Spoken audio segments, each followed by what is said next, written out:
10만 원이라고 표현하는 것이 훨씬 더 좋습니다. 그래야 우리가 A라고 하는 재화, 청바지와 혹은 뭐 다른 뭐 셔츠와 뭐 스웨터의 가격을 우리가 쉽게 비교할 수 있겠죠. 예. 비교의 기준이 되어주기도 합니다. 그래서 money라고 하는 것은 뭐 간단하게 보시면 economic transactions much easier to conduct when there is medium of exchange, store of value, and universal unit of account. Money performs all of these critical tasks simultaneously. 세 가지 기능을 가지고 있고요. 우리가 이런 기능을 가지고 있는 화폐를 사용한다면 이제 경제 거래에 있어서 사실 매우 용이하게 경제 거래를 우리가 이루어낼 수 있습니다.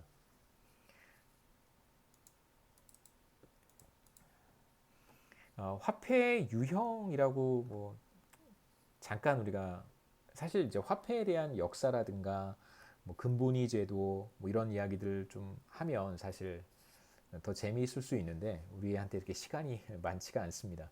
그래서 한 학기 내에 경제학 원론 과목을 다 커버하는 것이 쉽지는 않기 때문에 이제 화폐의 역사에 대해서 또 이야기를 하고 그러면 참 재밌긴 한데요. 간단하게만 이야기를 하고 넘어가겠습니다.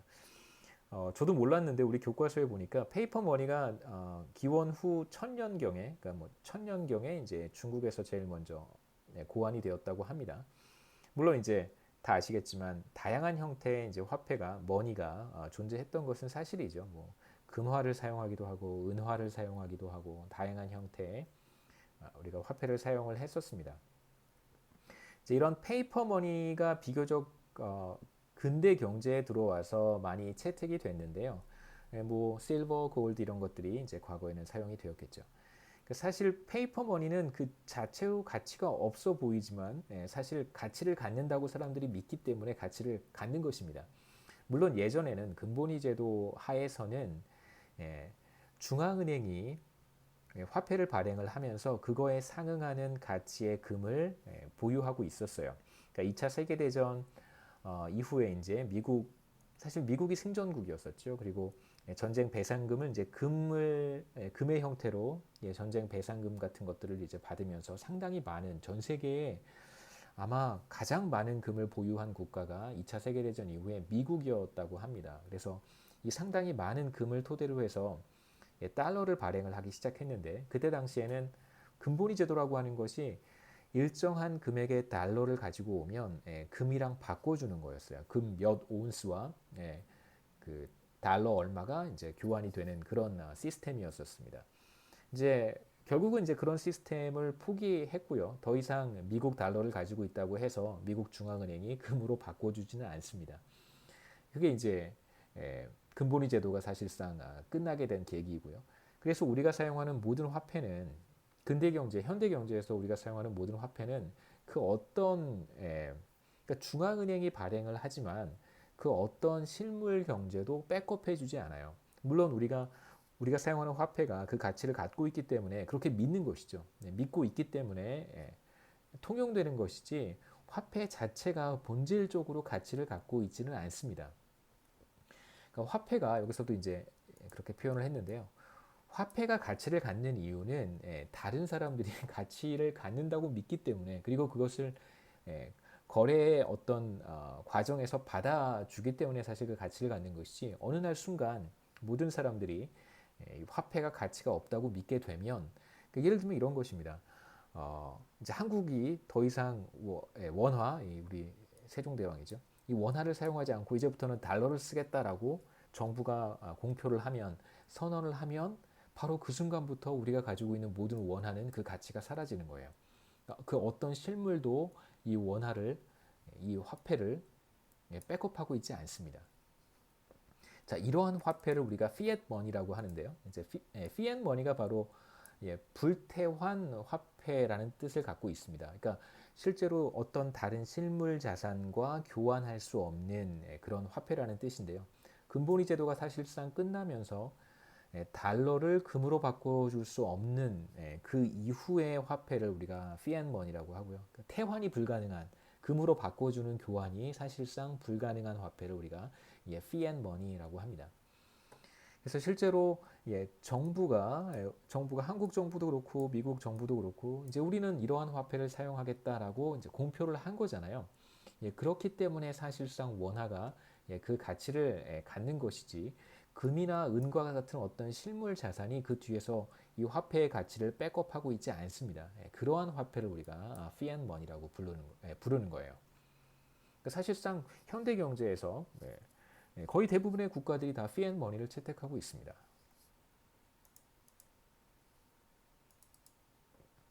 통화 공급에 대한 이야기인데요. 자,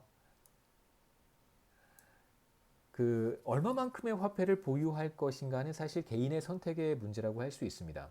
그래서 오늘 얼마만큼의 돈을 화폐를 이제 머니겠죠. 얼마만큼의 돈을 화폐를 갖고 있을 계획인가라고 물어본다면, 그러면 사실 내가 얼마만큼의 재화와 서비스를 구매할 것인가에 따라서 대답이 달라질 거예요. 물론 이제 요즘 대부분의 사람들은 뭐 신용카드라든가 혹은 뭐 체크카드 같은 형태의 거래를 하죠. 실제로 화폐가 오고 가지는 않습니다만 온라인 상에서는 화폐가 오고 가는 거죠. 우리가 신용카드로 결제를 해서 실제로 제가 화폐를 뭐 편의점에 가서 어떤 물건을 살 때 제가 가지고 있는 화폐를 편의점 뭐 직원이나 혹은 편의점 뭐 사장님한테 그 화폐를 전달하는 것은 아니지만 신용카드 거래나 혹은 체크카드 거래를 통해서 사실상 이제 구매력이 이전되는 것은 맞습니다. 결국은 적어도 제 신용카드의 어떤 신용의 한도는 얼마만큼 있어야겠죠. 네. 그 중에 얼마만큼을 내가 지금 사용할 것인지 혹은 뭐 한 달 동안 사용할 것인지 마찬가지입니다. 체크카드를 사용해서 거래를 할 때에도 내 체킹 어카운트에 그 은행 어카운트죠. 체킹 어카운트에 상당히 많은 금액이 있어야 되잖아요. 내가 거래하고 싶은 만큼의 금액이 내 아예 어카운트에 있어야 됩니다. 그러한 의미에서 사실 얼마만큼의 재화와 서비스를 구매할 것인가 그거만큼 필요한 화폐를 사실 보유해야 된다는 의미인 것이죠. 그래서 어떤 사람은 지갑에 10,000원이 있을 수도 있고요. 또 어떤 사람은 체킹 어카운트에 100만 원이 있을 수 있고 또 어떤 사람은 세이빙스 어카운트라고 하면은 그 예를 들면 뭐 1년 혹은 2년 이상 이렇게 장기간 돈을 묶어두는 그런 계좌를 우리가 세이빙스 어카운트라고 하고요. 보통 우리는 그 약간 이제 금융 상품과 연결시켜서 세이빙스 어카운트를 운영하는 경우가 사실 조금 더 많은 것 같고요. 여하튼 세이빙스 어카운트는 즉시 예금을 인출하는 것이 쉽지는 않습니다. 그래서 대부분 우리 같은 경우에 예적금 같은 걸 생각해 보시면 예적금을 아예 해지해 버려야 되는 거죠. 그런 은행에서는 주로 이제 그러한 형태의 저축성 예금을 판매하고 있습니다. 또 뭐 보통 이제 미국에서는 세이빙스 어카운트라고 하면 그 이자율이 조금 더 높은 어카운트긴 한데요. 당장 인출은 불가능하고 제가 만약에 10불을 인출하고 싶다면 그 다음날 이렇게 체킹 어카운트로 돈이 넘어와 있어요. 세이빙스 어카운트에서 체킹 어카운트로 돈이 이렇게 그 다음날 넘어옵니다. 그러니까 아예 어카운트 자체를 해지할 필요는 없는 그런 세이빙스 어카운트가 있기는 있는데요. 한국에서는 이런 어카운트를 제가 본 적은 없습니다. 있는지는 잘 모르겠어요. 저도 뭐 은행에서 일해본 건 아니기 때문에. 여하튼 다양한 형태 유동성 이거 굉장히 유동성이 높은 거잖아요. 체킹 어카운트라든가 지갑에 있는 10,000원, 100만 원은 유동성이 굉장히 높은 형태의 머니라고 할 수 있고 세이빙스 어카운트는 상대적으로 현금화하는 데 시간이 걸리기 때문에 유동성이 조금 떨어진다 이렇게 얘기를 합니다. 우리가 머니라고 했을 때는 대체로 이러한 어떤 유동성이 굉장히 높은 형태의 금융 상품에 투자되어 있는 그런 돈들, 뭐 체킹 어카운트라든가 이런 세이빙스 어카운트도 뭐 유동성이 조금 떨어지긴 하지만 이런 것들을 우리가 다 포함해서 보통 이제 머니라고 이야기를 하는데요. 그래서 머니 서플라이라고 했을 때 통화 공급, 여기서 또 화폐 공급이라는 표현보다는 통화 공급이라고 더 일반적으로 번역을 합니다. 그래서 머니 서플라이라고 할 때는 이제 우리가 어떤 것들을 포함하냐면 현금 통화라고 해서 currency in circulation이라고 부르는 현금 통화, 그 다음에 뭐 checking 어카운트, savings 어카운트, 그 다음에 여러 형태의 이제 은행 어카운트들을 우리가 포괄적으로 머니 서플라이라고 얘기를 하고요. 혹은 뭐 경제 전체의 머니라고 우리가 부른다면 이런 것들을 포함을 합니다. 그래서 대체로 자, 우리가